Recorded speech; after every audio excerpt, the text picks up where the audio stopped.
백성의 대로라는 제목을 가지고 하나님 말씀 나누겠습니다. 설교를 준비할 때 생각하게 되는 건 과연 이 시대의 흐름 속에서 하나님의 뜻을 볼 수 있는 말씀은 무엇일까라는 질문으로부터 시작을 하게 됩니다. 먼 과거에서부터 지금까지 하나님의 역사하심은 동일하기 때문이죠. 우리가 살고 있는 대한민국은 급변하는 시대의 풍랑 속을 걷고 있습니다. 1년 사이에 참 많은 일이 있었던 것 같은데요. 특히 이번 주는 대한민국의 중요한 이슈가 하나 있었습니다. 국제적인 외교 무대인 아시아 태평양 경제협력체인 APEC이 경주에서 개최가 되었죠. 대통령을 비롯해 참여하는 국가 관료와 기업들은 다른 국가들과 협의들을 준비하고 마감하느라 굉장히 분주한 시간들이었을 겁니다. 순간순간의 판단과 선택이 국익을 결정할 수 있는 순간이기 때문에 이제 많은 국민들은 소식에 귀를 기울였을 거예요. 여기서 저는 이사야 시대의 아수르와 애굽 그리고 이 남유다 백성을 떠올리게 되었습니다. 이사야서가 다루는 역사적 상황은 이스라엘에게 녹록치가 않았는데요. 북이스라엘과 남유다는 남서쪽으로는 애굽, 북동쪽으로는 아수르와 바벨론이라는 강대국 사이에서 휘둘렸습니다. 여러 방법으로 이스라엘은 국익을 추구하기 위해 주변국과 동맹을 맺었지만 그것보다 선지자들은 하나님의 약속과 보호에 의지해야 된다라는 것을 분명하게 선포했죠. 그 맥락 속에서 오늘 말씀은 또 굉장히 놀랍게 우리에게 다가오고 있는데요. 그것을 다른 관점으로 이 관계를 또 생각해 볼 수 있는 구절이기 때문에 그렇습니다. 이사야는 애굽, 아수르, 이스라엘이 함께 평화롭게 존재하며 여호와의 축복 아래 있을 그 미래의 날을 예언하고 있는데요. 이것은 굉장히 놀라운 사실이에요. 이는 하나님의 백성을 침략하고 우상을 섬기는 그들에게 축복을 빌어주는 것이기 때문에 그렇습니다. 그렇다면 우린 이 말씀을 어떻게 받아들여야 할까요?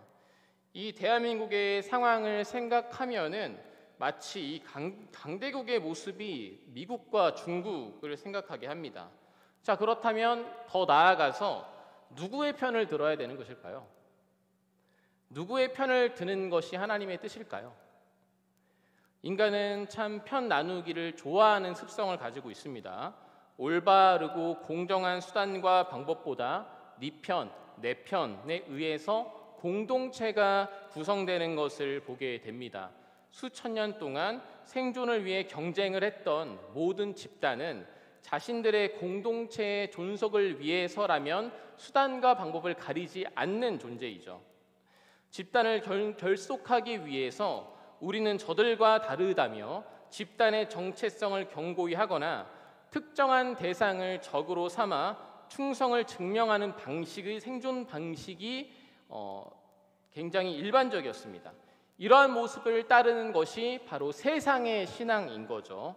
그리스도인은 이러한 세상 가운데 하나님의 말씀의 원리를 기억하고 실천해야 되는 존재들입니다. 그렇다면 말씀의 원리란 무엇일까요? 간단하게 말해 오늘 말씀처럼 원수에게도 복을 빌어줄 수 있는 것을 뜻합니다. 개신교의 이미지가 계속해서 추락하는 이유가 뭘까요? 세상과 똑같은 방법을 가지고 권력이나 명예, 물질에 집착하는 세상적 모습이 그대로 존재하기 때문입니다. 성경의 원리는 세상의 원리를 훨씬 더 초월하며 세상의 생존 원리, 즉 네 편, 내 편을 나누는 신앙에서 벗어나 하나님의 구원 사역이 모든 만민에게 주어졌다라는 것을 인정하는 태도 가운데 있는 것이죠. 오늘 말씀은 그런 의미에서 지금 현대를 살아가는 우리에게도 아주 큰 아이디어와 도전을 주는 구절입니다. 과연 하나님의 백성을 침탈하고 우상을 섬기는 데 노련한 그들에게 축복을 빌어준다. 이것은 오늘날 그리스도인에게 어떤 의미일까요? 이를 생각하면서 말씀의 의미를 우리가 되새김질하기를 기도합니다. 오늘 말씀에서 중요한 단어의 의미를 좀 파악해 보면서 이 성경이 말하는 바가 무엇일까를 나눠보기를 원하는데요. 23절을 한번 볼까요? 23절에 보시면 애굽에서 아수르로 통하는 대로가 있다라는 구절이 있습니다. 여기서 대로는 메실라라는 단어로 쌓다, 건축하다라는 어근을 갖고 있어요. 그러니까 의도적으로 건설된 고가 도로 그리고 높은 길을 의미하고 있습니다. 여러 의미를 우리가 생각할 수 있겠지만 이 도로는 표면적으로 봤을 때는 어떤가요? 인간의 욕망이 쌓아 올린 마치 뭐와 같죠? 바벨탑과 같은 장소입니다. 본문에 나오는 아수르와 애굽은 아까도 언급했듯이 초강대국이었습니다. 그러니 이 대로는 어땠을까요? 많은 물류와 군사가 오고 갔던 어떤 무역, 분쟁의 장소였을 겁니다. 이 대로는 정치와 종교, 민족주의가 왕래하며 경쟁 사회가 구축된 대로예요. 실제로 애굽과 아수르를 연결하는 역사적 무역로가 존재했고 이는 이스라엘 땅을 통과해야 했습니다. 그러므로 어떤 이는 이 대로를 보면서 어땠을까요? 우리를 괴롭히는 저 나라 망해버렸으면 좋겠다고 저주를 퍼붓는 사람들이 있었을 거예요. 반면에 어떤 이는 이 도로가 하나님의 은혜가 왕래하는 대로가 되었으면 좋겠다라는 꿈을 꾸고 있었을지도 모릅니다. 자, 그렇다면 성도 여러분들은 어떻습니까? 저는 이 말씀을 보면서 하나님께서 모든 만민을 사랑하시고 구원하시기를 작정하시는 그런 어떤 자비로우신 분이라는 사실을 깨닫습니다. 물론 그 나라에서 하나님께서 가장 싫어하는 우상 숭배의 가능성을 배제할 수는 없을 것입니다. 그럼에도 불구하고 하나님께서는 그들을 저주하는 것이 아니라 그 대로를 통해 함께 하나님을 경배한다라는 말씀을 하고 계세요. 곧 하나님께서는 그들에게도 구원의 가능성을 열어두고 계신 것이지요. 이와 관련해서 우리가 떠오르는 성경이 있습니다. 아수르를 다루는 요나서 생각해보면 흥미롭죠. 요나는 북이스라엘의 선지자였습니다. 요나는 잔혹하기로 소문난 아수르와 그 수도인 니느웨로 가서 심판을 선포하라는 하나님의 명령을 받게 됩니다. 그는 그 명령을 처음에는 거부해서 정반대의 방향인 다시스, 즉 스페인으로 배를 타고 도망가게 됩니다. 하나님은 그에게 큰 폭풍을 일으켰고 함께하는 그 선원들이 폭풍의 원인을 알아내고자 제비뽑기를 하게 되죠. 그리고 그 제비뽑기에 당첨된 요나를 바다에 던지게 됩니다. 큰 물고기에게 삼켜진 요나는 하나님께 3일을 기도하면서 감사와 구원을 고백합니다. 물고기는 요나를 육지로 토해내면서 그는 명령을 순종하면서 니느웨로 가게 되죠. 요나는 40일이 지나면 니느웨가 무너진다고 선포하는데 이게 웬일일까요? 여기서 놀랍게도 왕부터 백성까지 모든 사람들이 하나님 앞에 회개하기 시작합니다. 이때 요나의 태도를 우리가 주목해 볼 필요가 있는데요. 요나는 이전에 자신이 구원을 받았다는 사실은 감사하지만 니느웨 사람들이 구원을 받았다라는 사실에는 굉장히 불쾌해하고 있어요. 왜일까요? 요나에게는 여전히 하나님 말씀보다 아수르에 대한 선입견, 편견이 계속해서 자리했기 때문입니다. 아수르는 북이스라엘의 원수였어요. 사람들을 잡아갔고 재산을 약탈했고 반복적으로 침공했던 나라였습니다. 그러니까 요나는 어땠겠어요? 니느웨가 멸망하기를 소원하는 마음으로 심판을 선포했을 겁니다. 그러니까 소돔과 고모라처럼 불바다가 되었으면 좋겠다라는 생각을 했을 거예요. 하나님의 뜻은 그러니까 우리의 생각을 훨씬 더 초월하는 것이며 편협한 어떤 민족주의를 넘어서는 것이기도 하죠. 하나님의 보편적인 사랑과 회개하는 자를 용서하시는 자비가 이 요나서에서 드러나고 있는 것입니다. 그러니까 개신교가 일어난 배경도 어쩌면 비슷하게 느껴져요. 왜 개혁이 일어났습니까? 솔라 스크립투라라는 말씀으로 돌아가자라는 표어가 다른 것이 아닙니다. 특정한 계층의 사람, 즉 카톨릭 사제들만이 말씀을 읽고 전달할 수 있는 권한을 부여받은 것이 아니라 모든 사람들이 하나님 말씀을 보고 하나님의 뜻을 파악할 수 있다라는 것을 마르틴 루터는 애초에 주장을 한 거예요. 그래서 루터가 대표적으로 말한 논의 중에 하나가 만인 제사장설인 겁니다. 자신들의 세력을 견고하게 하고 위계를 세워서 너희와 나는 차원이 다른 사람이야 라는 인식을 계속해서 주입시키는 거, 이걸 잘했던 집단이 바로 카톨릭 집단이었던 거죠. 그렇다면 성경에서도 그런 대표적인 집단이 있죠. 누굽니까? 특별히 신약에서 바리새인이죠. 바리새인입니다. 예수님께서 그걸 바로 경계하셨던 거예요. 하나님의 말씀을 지켜 의롭다고 칭함을 받기를 즐겨하지만 예수님 말씀하십니다. 탐욕과 악독이 가득하다라고 말씀하시고 계신 거죠.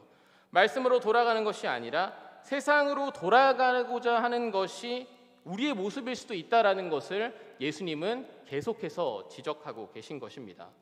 그걸 우린 계속해서 점검해야 되는 거죠.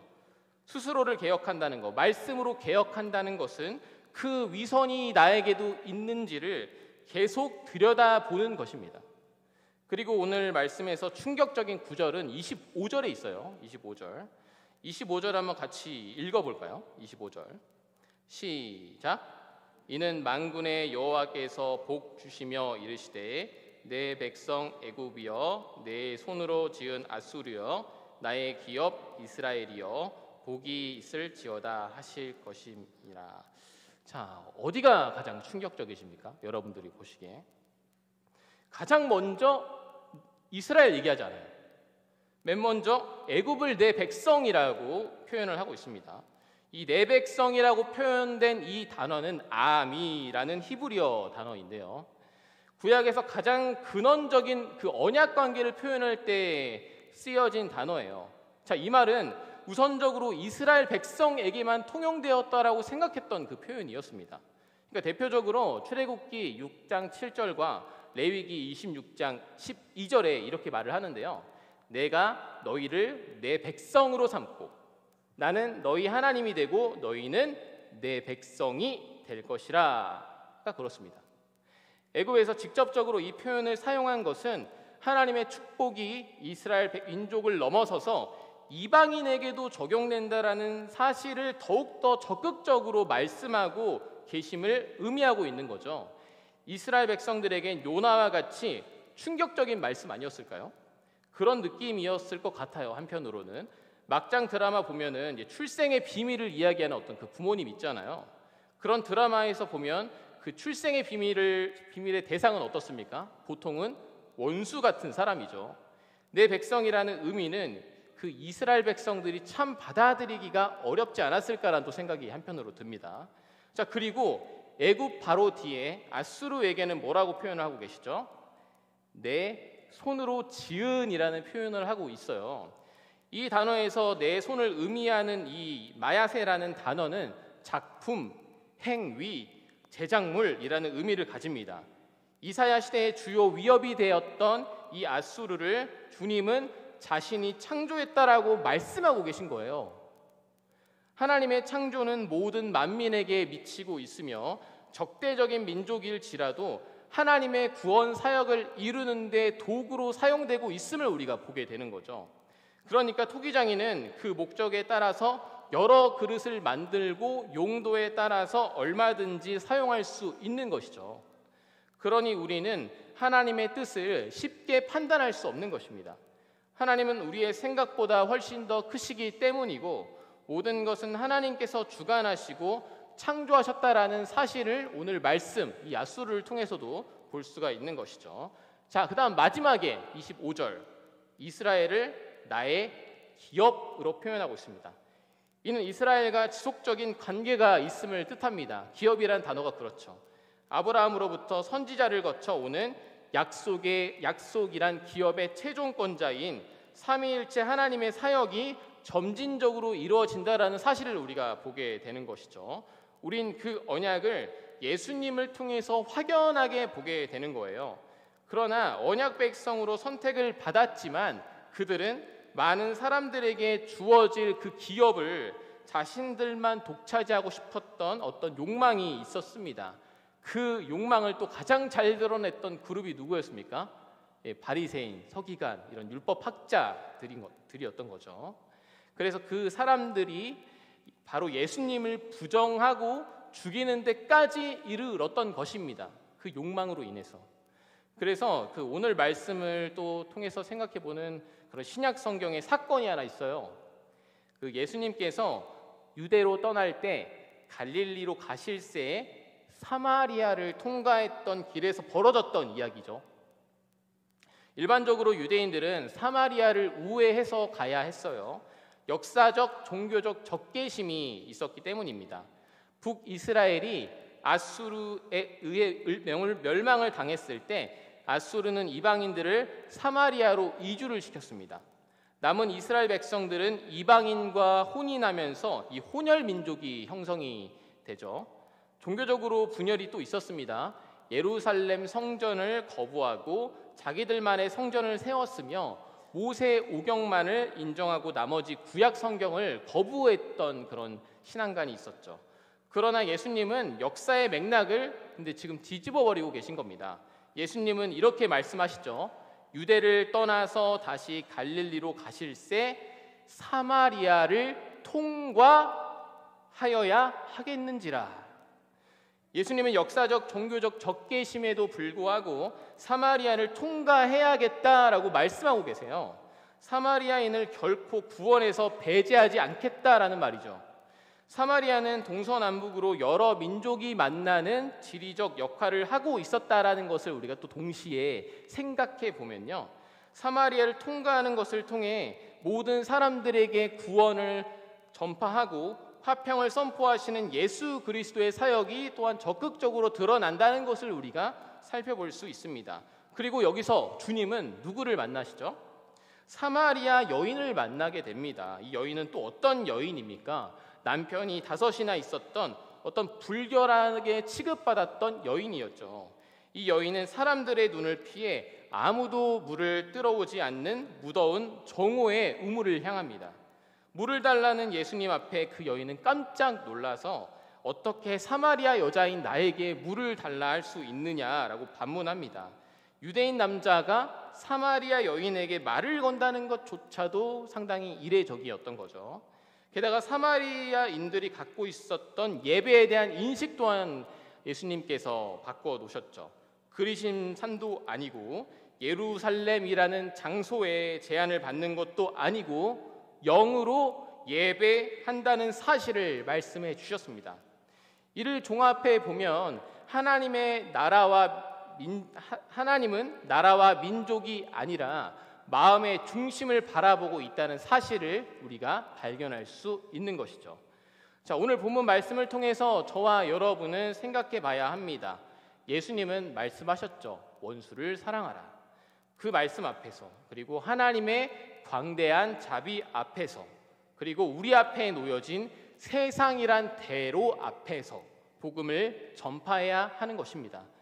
구원의 복음은 우리 모두를 화평하게 하기 때문입니다. 에베소서 2장 14절은 이렇게 말을 하고 있는데요. 그는 우리의 화평이신지라 둘로 하나를 만드사 원수된 것 곧 중간에 막힌 담을 자기 육체로 허시고 라는 말씀을 하시죠. 여기서 둘은 유대인과 이방인을 뜻하죠. 유대인과 이방인의 화평을 위해 예수 그리스도는 마땅히 자신의 육체를 희생하셨습니다. 오늘 말씀에도 유대인에게 원수와 같았던 아수르, 애굽도 하나님의 말씀으로 함께 경배할 수 있게 하는 것이죠. 그러므로 예수님을 믿는 이들에게 중요한 것은 바로 화평의 대로를 설치하는 것입니다. 예수 그리스도의 십자가는 이러한 길을 여는 대로였던 거죠. 여러분과 저는 어떠합니까? 우리는 늘 네 편과 내 편을 나누는 것을 참 좋아하는 재성을 가지고 있다는 것을 발견하고 계시지 않습니까? 정치적 성향이나 취향, 혈연과 지연 등을 나누면서 하나님 말씀보다 더 우선시하는 경우가 있지 않습니까? 우리의 변화는 이러한 편협한 사고를 깨는 데 있는 것입니다. 그러므로 우리는 이러한 습성인 죄에 대해 민감하게 반응할 수 있는 영적인 감각이 필요한 것이죠. 사랑하는 성도 여러분, 우리가 하나님께서 말씀하시는 예수 그리스도가 세우신 그 십자가의 대로에 서기를 원합니다. 그 대로는 인간이 쌓아 올린 것처럼 보일 때가 있죠. 하지만 하늘을 연결하는 내 백성의 대로입니다. 거기에 진정한 행복이 있는 거예요. 그 대로를 안내하는 화평의 인도자로 곧 시작되는 또 행복축제가 있지 않습니까? 시작되는 행복축제를 준비하는 우리 모든 성도님들이 되시기를 주님의 이름으로 축복합니다. 기도하겠습니다. 하나님 아버지 감사합니다. 오늘 말씀을 통하여서 아수르, 애국, 이스라엘 이 모두가 함께 하나님을 경배한다라는 사실을 통해서 우리가 하나님 앞에 받은 이 복음의 기쁜 소식으로 화평의 대로를 설치할 수 있기를 간절히 소망합니다. 주님, 우리를 붙잡아 주셔서 항상 열린 마음으로 하나님의 사랑으로 우리가 채워서 많은 이들에게 복음을 증거하는 행복의 전도자로 살아갈 수 있도록 주님 함께하여 주시옵소서. 감사드립니다. 예수님의 이름으로 기도했습니다. 아멘.